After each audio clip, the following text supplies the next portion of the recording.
Now that we have all these spoilers for the Brothers War set, I want to go over some common and uncommon cards I think will be cheap and good for Commander. Starting off with some black cards. Ashnod's Intervention is kind of similar to Undying Evil and Supernatural Stamina, except it's going to get returned to our hand instead of the battlefield. It could be better in some situations and worse in others. Emergency Weld is pretty nice because for 2 mana we can return artifact or creature from our graveyard to our hand. Then we also get to create a 1/1 artifact token. And I think Gixing Soulflare is pretty good because at the beginning of our upkeep, if there are 3 or more creatures in our graveyard, we're going to put a +1 counter on this card. The decks that are going to be running this are easily going to have 3+ creatures in the graveyard, so during each upkeep this can continually get bigger.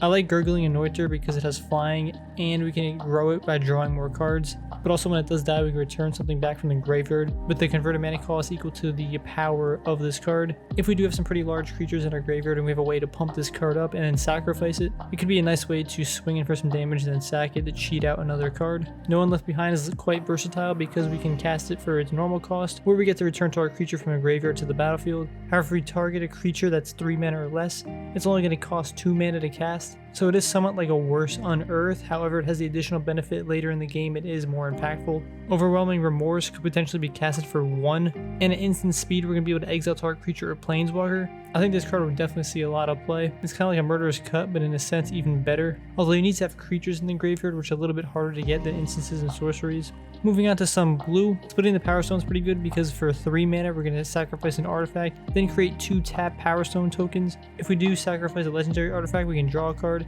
This card would be a lot better if the Power Stone tokens were untapped. I still think it's a nice way for blue to get some ramp. If we control an artifact creature, Machine Over Matter is going to cost 1 blue, and for instant speed we're going to return target non-land permanent to its owner's hand. This card definitely is powerful because again we can target any non-land permanent. We can hit planeswalkers, enchantments, other artifacts. Even for 2 mana it's not that bad. Urza the Power Stone Prodigy can allow us to draw some cards and discard. And whenever we discard an artifact card, we're going to create a free Power Stone token. This only triggers once per turn, but I still think that's a pretty crazy good ability. Obviously if the deck permits it. Moving on to some green. Alloy Amnest for 1 mana is a 1/1, however for 2 and a green, until the end of the turn a target non-creature artifact we control is going to become a 4/4 artifact. It's definitely not like absolutely amazing, however we can cast this multiple times per turn.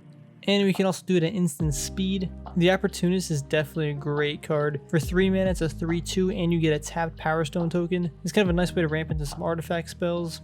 Definitely the best green common card is going to be this Gaia's Gift. For instant speed, for 2 mana, we're going to put a +1 counter on target creature. Then it's going to gain Reach, Trample, Hexproof, and Indestructible. This card will definitely see some play. Bushwhack is pretty nice too because for 1 mana we can search our library for a basic land and put it in our hand, or we can make a target creature we control fight another target creature. There's a lot of other green cards like this, however for 1 mana we're also getting 2 options, so I think the versatility here makes it even better than a lot of other cards. For red, Arms Race is nice because it's an enchantment and we get to pay 4 mana and put an artifact card on our hand and it gains haste. We do have to sacrifice it at the beginning of the next end step, but it's still pretty good because we're going to get a lot of value if we summon some pretty big artifact creatures. Giant Cindermaw is pretty good because for 3 mana you're getting a 4/3 with Trample, and also players can't gain life. I think just all around a pretty good creature.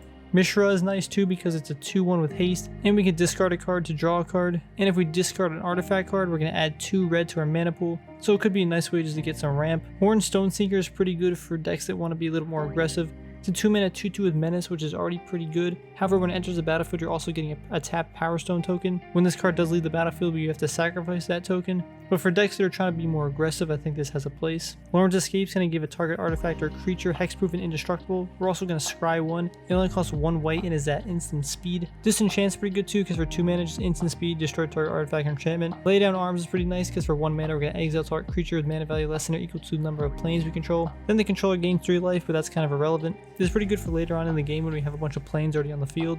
For 1 mana, we're going to get a lot of value. It's at sorcery speed, but doesn't really hinder it that much.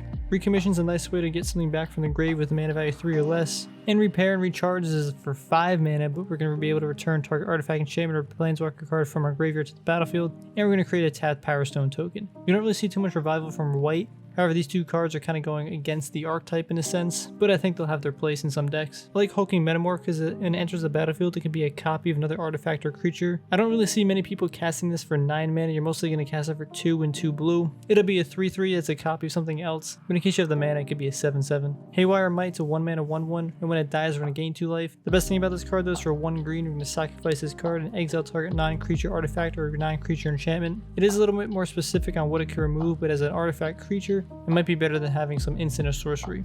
Really depends on the situation. I think Levitating Statue is really good for some control decks, or decks that run a lot of low converted mana cost spells. Whenever you cast a non-creature spell, we're going to put a +1 counter on this card. And for 2 mana, we can make it become a 1/1, and it does have flying. So if your deck runs a lot of cheap spells, this card can sit on the sidelines and grow, and then swing in for a big attack when your opponent's not expecting it. Spectral Sentinel is a 1 mana 1/2. It has protection from Multicolor, and whenever a non-basic enters the battlefield under opponent's control, we're going to gain some life. The protection from Multicolor is pretty powerful. Some Multicolor cards I think were good.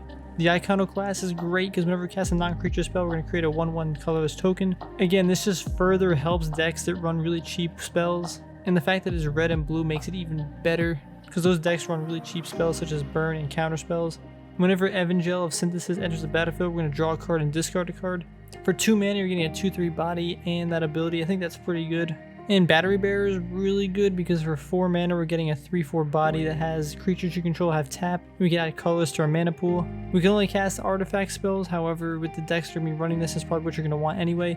And whenever you cast an artifact spell with mana value 6 or greater, we're going to draw a card. The fact that it's 6 or greater makes it even spicier because Wormcoil Engine is 6 mana and it's my favorite card. I can't believe they're reprinting this card, but Evolving Wilds is going to be absolutely crazy. I can see a lot of decks running this. Definitely get your copies before the price probably spikes up. Lastly, I want to mention these lands. These lands are so cool. I'm really happy. I'm going to be picking some of these up. The artwork on it is absolutely beautiful. Anyway, let me know some uncommon or common cards that I might have missed that you think are pretty good. Thanks for watching, everybody. Hope you enjoyed. Take care.